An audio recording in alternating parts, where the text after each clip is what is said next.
요즘 부동산 시장을 보면 뭐 신고가를 했다, 신저가를 했다, 그야말로 대혼란 와중입니다. 이 와중에 부동산 시장에 폭탄이 터진다는 이야기 제가 여러 차례 말씀을 드렸습니다. 가장 심각한 게 역전세는 아니고요. 그 다음이 깡통 전세라고 누누이 말씀을 드렸습니다. 그런데 한국은행도 이제 부동산 시장에 시한폭탄이 터질지도 모른다, 그런 진짜 섬뜩한 경고를 내놓은 거예요. 다른 어떤 기관이 내놓는 것보다 한국은행이 내놓았을 때는 그 경고가 위험을 넘어서서 진짜 섬뜩하다, 이렇게 이야기할 수가 있거든요. 실제 어떤 지표를 내놓았는지 여러분 한번 보시지요. 예.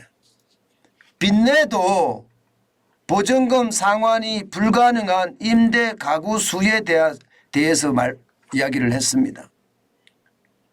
지금 쉽게 말하면 전세 보증금이 10% 정도 하락을 하면요, 빚을 내서 보증금 상환이 불가능한 임대 가구 수가 4만 8천 가구다, 이렇게 이야기를 했고요. 15%가 하락을 하면 7만 1천 가구다, 이렇게 이야기했습니다. 그리고 20%가 하락을 하면 8만 9천 가구라고 이야기했어요. 8만 9천 가구. 그러면 현재는 얼마나 되느냐? 현재 3월 기준으로 봤을 때는요, 보증금 하락률이 15% 가까이 됩니다. 그러면 적어도 7만 1천 가구가 지금 쉽게 말하면 빚을 내서 보증금을 상환 못하는 가구 수라는 뜻이잖아요.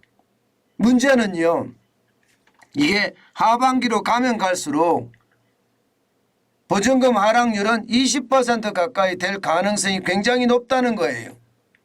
이렇게 됐을 때 8만 9천 가구가 상환 불능 가구다, 이렇게 이야기합니다. 그럼 8만 9천 가구는 어떻게 해야 될까요? 8만 9천 가구는 결국 말입니다, 집을 팔 수밖에 없다는 이야기가 되는 겁니다. 집을 팔아야지 보증금을 돌려준다는 이야기가 됩니다. 그만큼 말입니다, 역전세난이 지금 심각하다, 이런 얘기예요. 주변에 전세 가격보다 말입니다, 내가 살고 있는 전세 가격이 70% 이상 높은 것을 역전세라고 이야기하는데, 주변의 시세보다 70%는 당연히 높고요, 내가 주변의 가격보다 더 많은 가구가 이렇게 많아진다는 이야기입니다. 문제는 금액이에요. 금액. 그 차액에 대한 금액. 이거 여러분 장난 아닙니다. 지금 현재까지 보면 말입니다, 전체 전세 보증금은 288조 8천억 원인데요. 그중에 8.38%에 해당되는 24조 2천억 원이 쉽게 말하면 빚내서 보증금 상환을 할 수 없는 임대 금액이라는 거예요. 차액이라는 거예요. 금액이 24조 2천억 원. 와우, 결코 적지 않죠. 24조 2천억 원이 지금 하반기 중에 닥쳐온다고 하니 역전세난의 시한폭탄은 터질 수밖에 없다, 이렇게까지 이야기하는 거고요. 한국은행이 이렇게까지 콕 집어서 이야기할 때는요, 대한민국 경제에 또 다른 경제 뇌관이다, 이렇게 얘기할 수 있다는 뜻입니다. 그만큼 말입니다, 상황이 어렵다는 이야기가 되는 겁니다. 가구 수도 말입니다, 가구 수도 지금 점점 늘어나잖아요.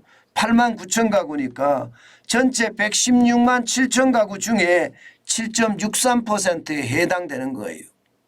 저는 이것이 결국은요, 시장에는요, 역전세 대란이라는 최악의 상황도 충분히 올 수 있다고 생각을 하고요.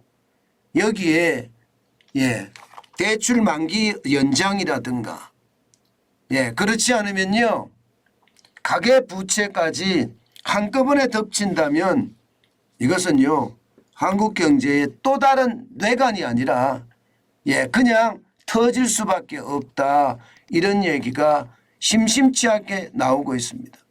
그만큼 가계부채가 엄청난 거예요. 2023년 1분기가 1853조 9천억 원으로 전분기 2022년 말 대비해 보면 13조 7천억 원이 떨어졌지만요.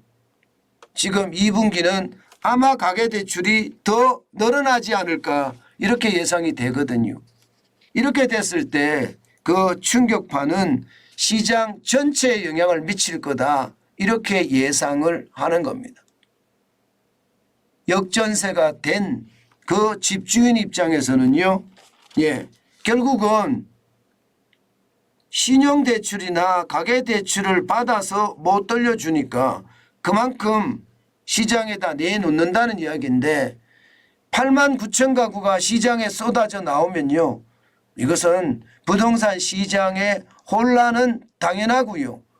여기에다가 디폴트까지 만약에 터진다면 가계부채와 대출 만기 연장이 함께 어우러져서 디폴트 다시 말해서 채무 불이행이 터질 수도 있단 말입니다.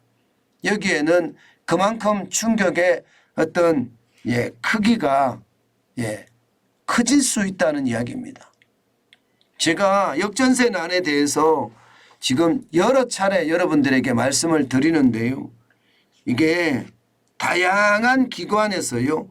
다양한 지표를 들고 계속 이야기하는 것을 보면 말입니다. 시장의 위험성은 그만큼 높아진다는 거예요. 이게 뉴스라는 게 새로움을 찾아가는 거잖아요. 이게 가계부채에 이르면 이미 뉴스도 아닙니다. 워낙 많다는 걸 다 알고 있으니까요. 그런데 가계부채 중에 뭐가 위험해? 이렇게 이야기했을 때 지금 역전세가 가장 위험하다. 집주인들 입장에서는 집을 팔아야지 돌려주는 그런 악순환까지 가니까 심각하다. 이렇게 이야기하고 있는 겁니다. 그만큼 뉴스가 역전세 쪽에 중심이 맞춰져서 계속 쏟아져 나온다는 것은 거기가 그만큼 위험하다. 그런 뜻으로 받아들여줘도 무방할 것으로 보입니다. 그만큼 말입니다. 24조 2천억 원이지만 가계부채가 워낙 많이 늘어난 상태라서 채무 불이행이라는 디폴트가 터질 수 있다고 지금 한국은행은 섬뜩한 경고를 하고 있는 겁니다.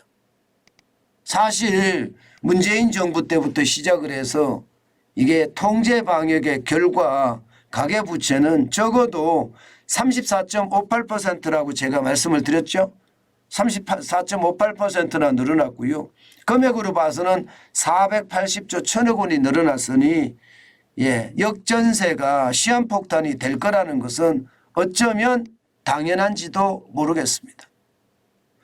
여러분, 시장은요 늘 요소에 회색 거풀소라는 거대한 위기가 숨어 있을 수도 있고요.